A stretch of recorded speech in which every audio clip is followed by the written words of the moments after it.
In this example, we will be looking at payroll expenses for both the employer and the employee. So at the end of October, the payroll register for Garden Marbles Corporation contains the following information that you see on the page in front of you.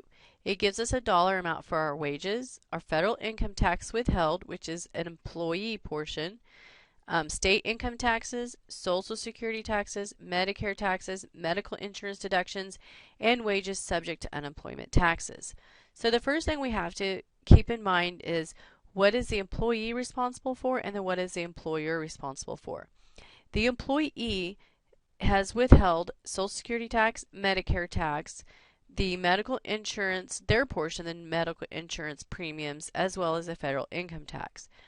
The employer is going to have the FICA taxes of Social Security and Medicare, their portion of medical insurance premiums, but then they also have to calculate and pay federal and state unemployment taxes. So for part one, we're going to calculate the monthly payroll. So components of the monthly payroll are as follows. Our employee's federal income tax of $189,768, and that's listed in the problem. The employee state income tax is also listed in the problem. Social Security, Medicare payable, also listed in the problem. Medical insurance premium wages payable says $25,740, and then wages payable. The way we calculated wages payable was we took the total wages of $742,000 and subtracted out all of the withholdings. So $742,000 minus $189,768, $31,272, $46,004, $10,759, and $25,748 leaves us with wages payable of $438,457. We also call that the take-home amount. That's the amount that the employees will actually receive for their paychecks. Then part two wants us to calculate the employer payroll expenses. We're going to assume that Social Security and Medicare taxes are equal to the amount for the employees.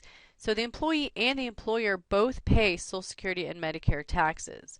And then we're also going to calculate federal unemployment, state unemployment, and then our percentage of the medical insurance premiums, for which the employer pays 80%. So the components of the payroll, our Social Security tax and Medicare tax, are calculated above, or they're given to us above.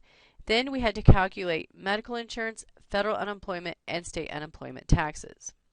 So to calculate the medical insurance premiums payable, the amount of $25,740 given to us in the problem was the amount for the employee. And it represents 20% of the total because it says that the employer pays 80%. So if we take the $25,740 divided by 0.2, the 20%, we come up with total premiums of $128,700. So if the total premiums are $128,700 and we subtract out the portion that the employees paid, it leaves us with $102,960, which is the responsible of the employer. For federal unemployment taxes, it tells us that wages subject to unemployment are $114,480. So we take that times the 0.8%, which is 0.008 for the federal unemployment, and then for the state unemployment, it's 5.4%, so we take it times 0.054. So the total monthly payroll is going to consist of all of those taxes added together, and those are going to be the expenses for the employer.